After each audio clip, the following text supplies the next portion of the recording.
'Twas the night before Christmas, and all through the palace not a creature was stirring, not even Dickbutt, that old phallus. The controllers were wrapped by the consoles with care, in the hope that the Nintendo Switch would soon be there. The crew was all drunk and passed out in their beds, with visions of Goombas being stomped in their heads. When down in the basement there arose such a clatter, I sprang from the bed to see what was the matter. Down to the chairs where they normally sit, there were 5 Christmas movies, each one of them shit. There was Grumpy Cat's Worst Christmas Ever, starring Aubrey Plaza. Oh, isn't that casting clever? Chasing the cat, in came the dogs with the oh-so-adorable Santa Paws. Next up came the conservative Christian movie Last Ounce of Courage, which is probably great if you think only straight should have marriage. Fourth on the list was the Christmas horror Elves. It has neo-Nazis and Hitler. I'm not gonna rhyme here, cause like, seriously, who makes this shit up? And then last but not least was Santa and the Ice Cream Bunny. With a 1.3 on IMDb, this movie's so bad it has to be funny. The bananas were in for quite the fright when they see the 5 movies they'd have to watch in one night. Are you ready for this, Wigwam? Are you ready to feel the magical adventures of Santa Paws? Can I kill myself first? No. After, though. That's okay. Let's get it over with. Alrighty, let's go. We're watching Santa Paws, The Search for Santa Paws. So this is a Disney TV channel movie. It was a TV channel movie? I believe so. I thought it was released to theaters. It's a movie about a talking dog in a search to find his best friend, Santa Claus.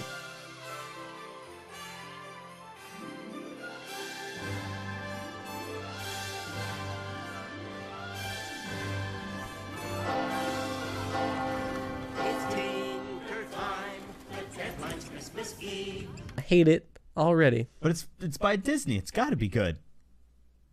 It's got to be good. They did well with Star Wars. Right off the bat, we're introduced to the little dude from Bad Santa. I don't think they like to be called little dudes. No, they don't. What? Okay, we're introduced to the dude. Yes, the Bad Santa elf is here, taking a significant downgrade in pay and movie quality. Hi, I'll be your Santa for this movie. I got a weird face. Looks kind of like the Crypt Keeper. Yeah, he does. It's very plastic looking, and it's scary. And I think that's his real face. And like, Yeah. I feel bad, but it's off-putting for a Santa. It really is. No Santa should look that creepy. No Santa. Hashtag no Santa. Hashtag make Santa great again. So we joined Santa on his 1600th birthday. I guess they didn't have Christmas for the first 400 years after Jesus' birthday, but let's not talk about that. What an adorable dog. Just arrived by North Pole Express. Oh no. Oh my. I regret to inform you of Mr. Hucklebuckle's recent passing. After Santa's debauched birthday party, we're introduced to the Hucklebucks. The Huxtabuckles. The Huxtabuckles. We're introduced to the Hucklebuckles, who have changed their name to Huckle. Huckle. I changed it years ago. They just are not cool enough to handle the world's greatest last name of I Hucklebuckle. would never, ever change my name from I'm Hucklebuckle. considering changing my name to Hucklebuckle. The Hucklebuckles have just inherited this toy shop from Santa's old good friend, and also Santa's lawyer is there. Because Santa has a lawyer, I guess, because he gets in a lot of B&E cases. So the Hucklebuckles are told that they have to stay in this haunted mansion for one night. We're going to put the building on the market immediately. I mean, work in this toy shop for one Christmas if they want to inherit it. We live in Los Angeles, Mr. Stewart. All right, and I'm a CPA with a full roster of clients. And look at this place. These are all actually very valid points. And they only have to make a profit of 1 cent. Or greater. Or greater. You know, preferred. Seems I like it think would be so, hard too. to pay his bills. It would be. What's it eat with? Where's his food? How do you make 1 cent profit at Christmas time if you're a toy shop? What is your overhead like? Yeah. How much are you spending on those toys from China? Holy shit. Are you buying those from Toys R Us and then selling them at the same price? Why is there this much plot in the beginning of a kid's movie on Disney Channel? There's so much boring shit right in the beginning. It's a really strong 7-minute opener about legality and inheriting stuff. Yeah. Watch out for those big words you're using. Kids are watching this movie. This movie doesn't know who it wants to pander to. The adults that are stuck in the room, the children that are just mindlessly watching at the TV. It's bad for everybody. I'm sure your children will love it here. We haven't been blessed with any children? I haven't been cursed with any children either. The way she says this pretty much tells you that she's getting some children by the end of this movie. Damn straight she is. And lo and behold, within the next couple of scenes, we're introduced to the orphanage, and the lady that runs the orphanage is just this ominous. C-U-N-double-T. She seems like quite the BBQ. The BKDQ, A&W, McD's, nuts. Wilhelmina! Wilhelmina is not a name. She is, however, a main character. So the little girl here is just here to be adorable. That's basically her only purpose. She gets in this orphanage slash foster home slash slave labor camp. With an incinerator in it. Right, and Wilhelmina, who's not a name there. I think Wilhelmina might have been part of a punishment, like a sick, twisted punishment. I bet they thought it was going to be a boy. They're like, it's going to be Will. Baby comes out, it's a girl. Wilhelmina. Right. That's why they had to give her up for adoption. What's adopted? Not you! Burn! So after we get some generic evil lady being mean to orphans. New kid. Much cuter than you. You're really setting the standards on what 8-year-olds should look like there, lady. Here's generic mean things for me to say to you.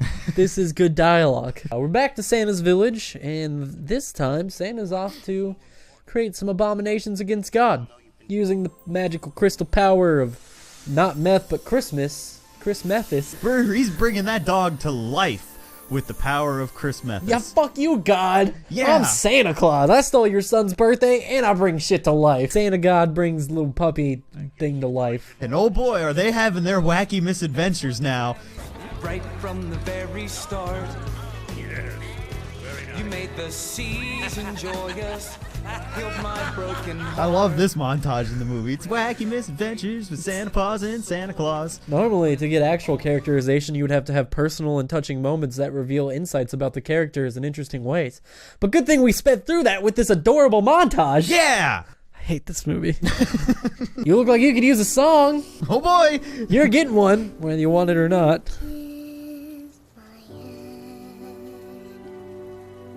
You can tell this song is sad because it's in a minor key. Don't let Miss Stout see it, okay? Don't let Miss Stout see what? Nothing. Not anymore. Please, you can't just... Watch me.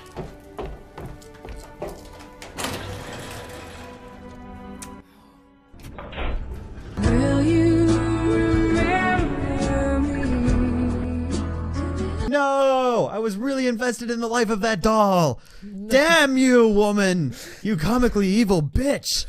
We need something to bring in customers. What about a store Santa? Kids love to go see Santa. Yes, a store Santa, of course. That's a great idea. Where do you get a store Santa? The homeless. Just grab any one of them. They're bearded. They want employment. They're there. They may or may not love kids. All right. Who cares? Just give them a red suit. They're good. So Santa comes to visit New York. Your suit, hat, gloves, and some of my sugar plum pie. Santa's the kind of employee that takes off at the most inconvenient times. And the most important times of the year. You should be doing last minute inventory, double checking that list. I mean, you got crap to do, Santa. Come on. Get it together, man. Nice bag. Oh yeah, Santa's about to get shanked. Ah, I love the energy of New York City. There's nothing like it. I'm Santa. Wow, this is way huger than the workshop. Shut up, you stupidly over try-hard adorable dog. Way I'm too so try-hard. cute. You fucking adorable dog. You would be adorable if you would shut the fuck up. Honestly, it is a cute dog. It's Until it talks. a cute dog, man. Same thing with the orphan girl. Cute until she talks. Yep. Only those who believe in the magic of Christmas can understand North Pole animals like you. Of course they can. Christmas magic. I fucking hate Christmas, hippie. I hate Christmas now. You don't believe in Christmas magic or Santa Paws? If it means I don't have to hear any of these movies ever again, then no. So you need to be very careful. Oh god, you ran into Santa. What the heck? They were meant to like meet right here or some shit because Isn't of this the their plot. only interaction in the whole movie? Yeah, I think so. What is this happening? Stop your dog from yapping. Shouldn't he be on a leash? Yeah, shouldn't your dog be on a leash because animal laws? Yeah, actually, probably. She's got a point there. No, she does. Yeah. That's valid. Come on, Santa. You're running off You the ain't clock, above the going law. to New York City. Just because you're above God's law doesn't mean that you're above New York's laws. Yeah. NYPD will shoot your ass. Merry Christmas. Madam, your hat. Don't worry, I'll get it. Oh, no. Paws. Santa Paws, no. Stirp! And by stop, I mean let me direct you into the dog, because you weren't going to hit him anyways. And also, Santa barely got hit in that scene. Santa clearly did not get hit in that scene. He fell back himself. The taxi driver didn't do shit. He like threw himself back of the head first into the ground.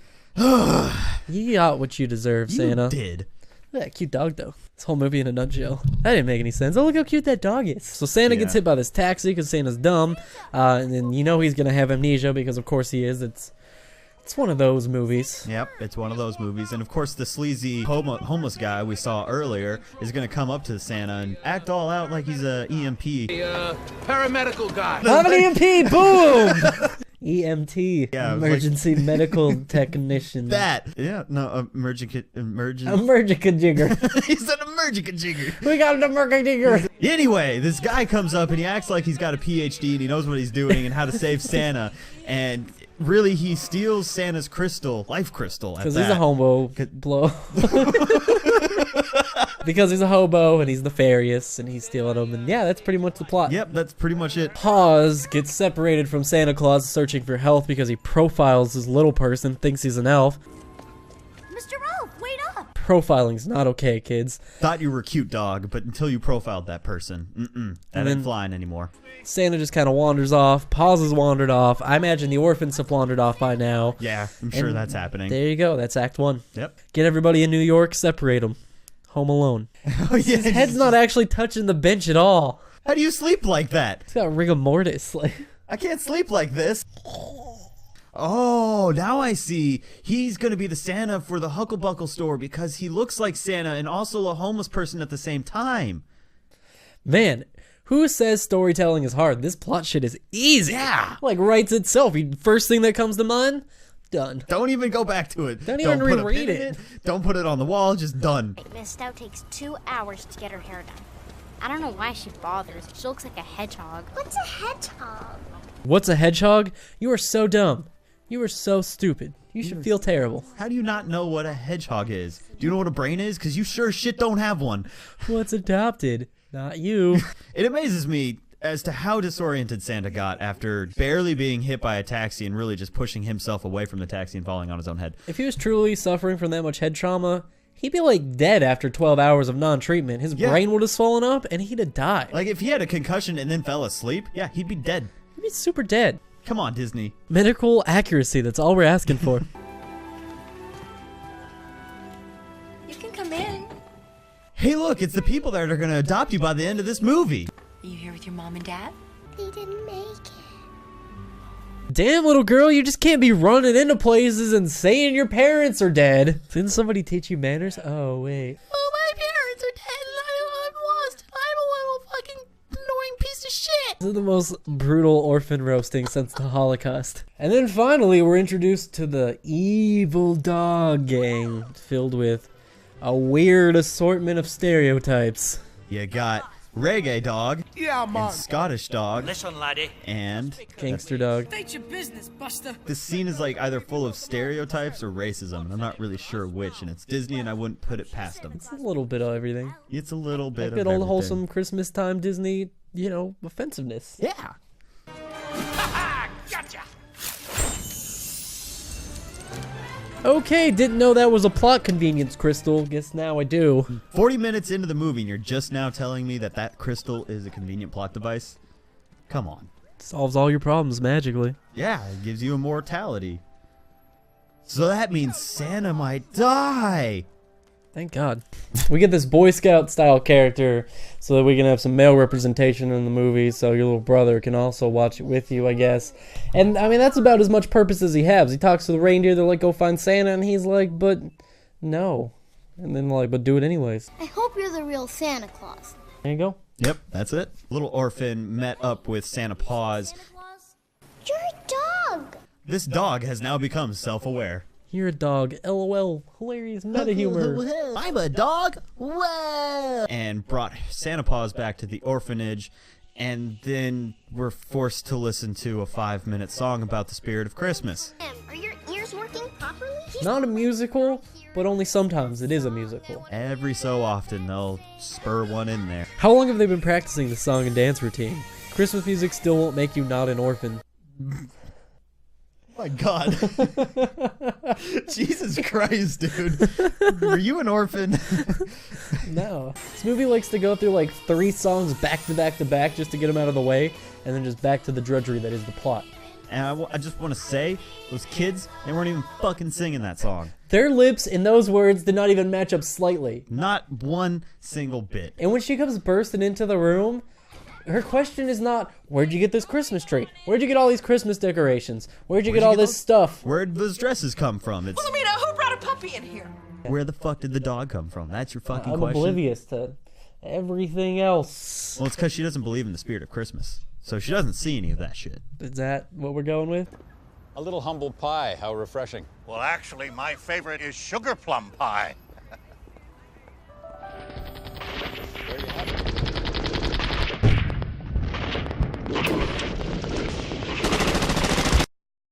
Fucking triggered. The sugar plum pie triggered his senses, and then we're introduced back to the North Pole. And then finally, the North Pole remembers it was supposed to be in this movie, and it's like, hey, we were supposed to go rescue Santa like 12 scenes ago, but we forgot. That's on us. That's our bad. My fault. We're working on it now, Santa. We're coming to find you. That's not how maps work. No, it isn't. So our comically evil bitch of an antagonist over here proceeds to take Paws' Infinity Stone plot device and then forces Wilhelmina to sleep in the basement with Paws, and of course, we're forced to listen to yet another song. Where do I belong? Where did it go wrong? I believe this is the worst thing I've ever heard. The very next day, I'm assuming, Santa passes out before being Santa for the day, and Wilhelmina, still in her Disney princess dress, wakes up in the basement, and you guessed it, Pause! Santa Paws is knocked as well. You okay there, bud? Looking a little stiff? Bet you're a real pushover there, Paws. So, we've made it to the point of the movie where both crystals have been stolen, Santa and Paws are both actually dying or are already dead due to it, and our 2 main orphans have been set up to look like they're crazy-ass kids that talk to stuffed dogs, so they probably won't be adopted by the end of this movie. Oh no, so tragic. Dog's going in the incinerator. I care. Yep. I care. Didn't see any of this coming at all. No. Oh, God. They literally just repurposed this Dragon Ball locator to be a Santa ball finder. What's the Dragon Ball Scouter say about Santa Paws? Says he's fucking dumb. Fall, fall, Fall, fall, fall, fall. Alright, this is the part of the movie where it all comes together. All the characters just happen to start running into each other. Except the little boy. He just kind of goes home. Yep. He's like, I'm done with this movie. I know when to leave. Yeah, better get home to your parents. I mean, it's past your curfew at least. The rest of the movie is for orphans and lovable hucklebuckles only. Not for Boy Scouts that have parents. Get out of here. Yeah, go home. You are no longer permitted in this house by order of the state of New York. So then, of course, you know, because we're at the happy endings part of the movie, the orphanage gets shut down, and unlike a real orphanage, you know, where the orphans would then be redistributed, relocated to probably similarly terrible places, this nice Kathy Bates, Rosie O'Donnell looking woman's gonna take over. But I love those little rats. What made her fall? She just fell backwards for no reason wanted to, whatsoever. Break her back and the guy behind her. Also, you can't just evict someone from their own house. Yeah. Like that because of their orphan. You could take the orphans, but you can't take their house. You can shut down the orphanage itself, but yeah, you can't shut them out of their house. That's not how foster care works. I have a plan. So then they need to get the magic crystal back to Santa so he won't die. That sounds like I'm making fun of the plot, but that's actually it. Then they steal Santa. Again, not making fun of it. Is Santa going to die? He's not gonna die. He's just gonna leave and go to the farm where your parents are.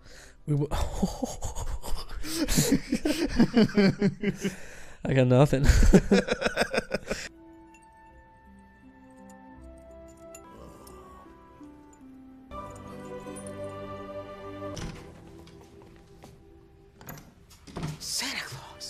Because this movie is actually that cliche, a single teardrop from Santa will save all of the world's problems. Yep. Even though the magic Christmas crystal should be more powerful because it's Christmas time and the spirit of Christmas is stronger than ever, hippie.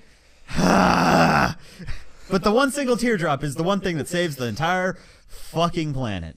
And it's Christmas, and Santa Paws, and I hate this movie. You know what the teardrop didn't save? My sanity. It's gone out the window. I want it back next year, Santa. That's all I want for Christmas from you. We'll never forget you. And we'll never forget you. You know, they need a home. That's not how adoption works, but I'm done questioning this movie. If it gets the movie over quicker, then fine. That's how adoption works now. Hucklebuckle Toys made a profit of exactly 1 cent. Well, then the store is officially yours. We've decided we're not going to close down the store. They made 1 cent. You should not quit your day job and run this toy shop. You made 1 cent. You just adopted 2 children, and you made a profit of 1 cent in the most profitable quarter of the year. You're not going to make money. You're going to lose everything. You should just go back to California where you came from because 1, California's nicer. 2, it's a lot nicer. And 3, it's not New York City. 4, you don't have to run a goddamn stupid toy shop once a year. You have a degree. You're a high-paid individual. Come on. This movie. But it's okay because it all ended happily ever after on Christmas morning. And Santa Paws is there, and Santa Paws is all grown up, and all this. Why did they get older? I feel like the dog died, and then just like that was their only option. Maybe the real dog died. Yeah. So, that was Santa Paws. Yep. It wasn't really a musical, wasn't really anything. It was a Disney made-for-TV cliche experience. For kids. And your adults to hate. Yep. I would not recommend this movie. Nope. It made me hate Christmas, orphans, puppies, homeless people? Yeah, homeless people, Rastafarian puppies, doggos, puppers, worst movie it made ever. me hate little elves. Yeah, made me hate the guy from Bad Santa. Come on, I haven't even seen Bad Santa, and I don't want to now. Made me hate Boy Scouts, and I was a Boy Scout. All those great child cherished memories that I had, gone, ruined. This movie was bad. It was real bad. Real bad. This was the second best movie we watched. I'm just considering switching that. I honestly want to put elves above this. No. Oh, you might be right. Just because of how campy Elves was. This movie was just terrible. There were annoying actors. There were terrible plot points. There were awful animations on all of the dogs' mouths. And the animation on the mouths was painful. Yes, it was. It was painful. Santa looked like a creepy motherfucker. Why'd they get a wax doll of Santa? Why didn't they just get a real Santa? Right? I'm gonna go drown my sorrows with like 5 bottles of wine. I'm gonna go drown a puppy. Don't forget to leave a bork and bork a subscribe and bork. Love your faces. I'm gonna go hug a puppy. I'm gonna go murder an orphan. Yeah, kids. Pretty sure people are gonna think we hate orphans after we do this. I'm sure they will. I should probably put a statement like that. I'm not sure I don't hate orphans after this. Huh.